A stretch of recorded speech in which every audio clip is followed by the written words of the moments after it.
Hop hop hop hop. Avant de commencer la vidéo, si tu veux des maillots de foot pas chers, stylés et personnalisés avec flocage, rends-toi sur notre site en bio, kitsgeneva.com.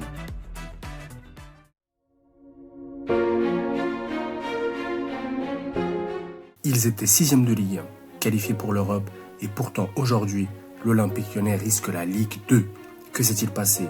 Comment un club historique du foot français, cette fois champion, peut-il se retrouver au bord du précipice? Crise financière, gestion hasardeuse, erreur humaine, voici l'histoire d'un naufrage que personne n'a vu venir. Tout commence avec une décision choc de la DNCG, le gendarme financier du football français. Rétrogradation administrative de l'OL en Ligue 2. Motif, une situation financière jugée préoccupante. Une dette estimée à plusieurs centaines de millions. Des actifs douteux, une mauvaise visibilité sur les rentrées de fonds. Le club, lui, se défend. Il explique que de nouveaux apports ont été faits, que la vente de Crystal Palace par John Textor a permis d'assainir la situation. Mais pour la DNCG, c'est trop tard, trop flou, trop risqué. Lyon est rétrogradé. John Textor, propriétaire américain de l'OL depuis 2022, finit par sortir du silence. Dans une déclaration surprenante, il reconnaît ses erreurs. Je n'ai pas su gérer certains problèmes en France. La politique ici est plus complexe que ce que j'imaginais.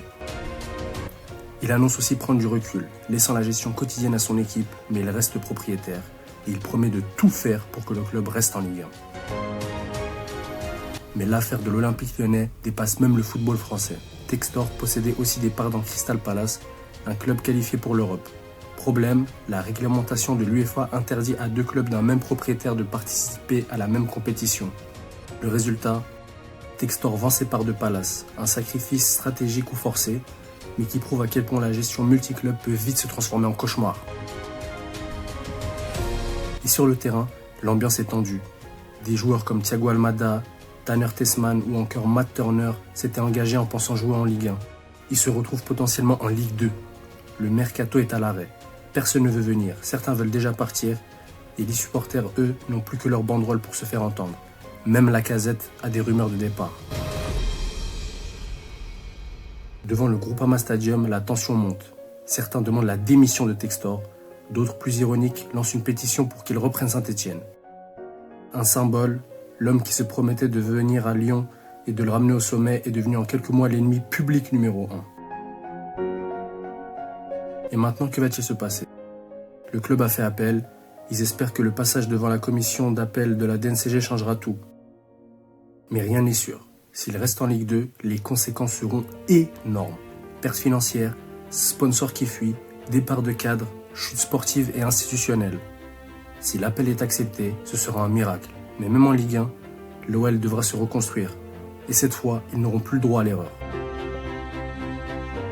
Derrière cette crise, un nom revient sans cesse, Jean-Michel Aulas. Président emblématique pendant plus de 30 ans, il avait fait de l'OL un modèle de stabilité et de réussite. Depuis son départ en 2023, plus rien ne semble fonctionner.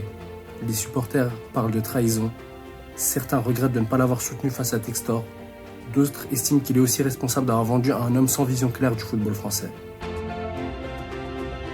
Mais une chose est sûre, sans Aulas, l'OL est devenu un navire sans capitaine. On parle ici d'un club qui, il y a à peine 7 ans, jouait les demi-finales de Ligue des Champions. D'un club qui a produit Benzema, Lacazette, Tolisso, Umtiti. Aujourd'hui, c'est une institution qui tremble. Un club qui pourrait affronter Concarneau ou Dunkerque la saison prochaine. Un club dont l'avenir dépend d'un appel administratif. Un club que personne n'aurait imaginé à cette place. Et pourtant, l'OL est là, à la frontière entre l'histoire et le cauchemar.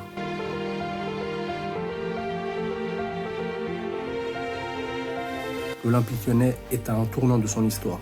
Rester debout malgré les tempêtes ou plonger dans l'oubli comme tant d'autres géants avant lui, ou par exemple tout simplement les Girondins de Bordeaux. Et toi, t'en penses quoi?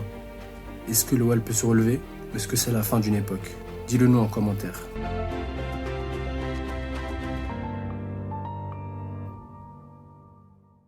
Si t'as aimé cette vidéo, n'hésite pas à liker, t'abonner, nous laisser un commentaire pour nous dire ce que t'en as pensé. Et n'oublie pas, si tu cherches des maillots de foot pas chers de qualité, des maillots concept, rétro, tout ce que tu veux, rends-toi sur notre site kitsgeneva.com.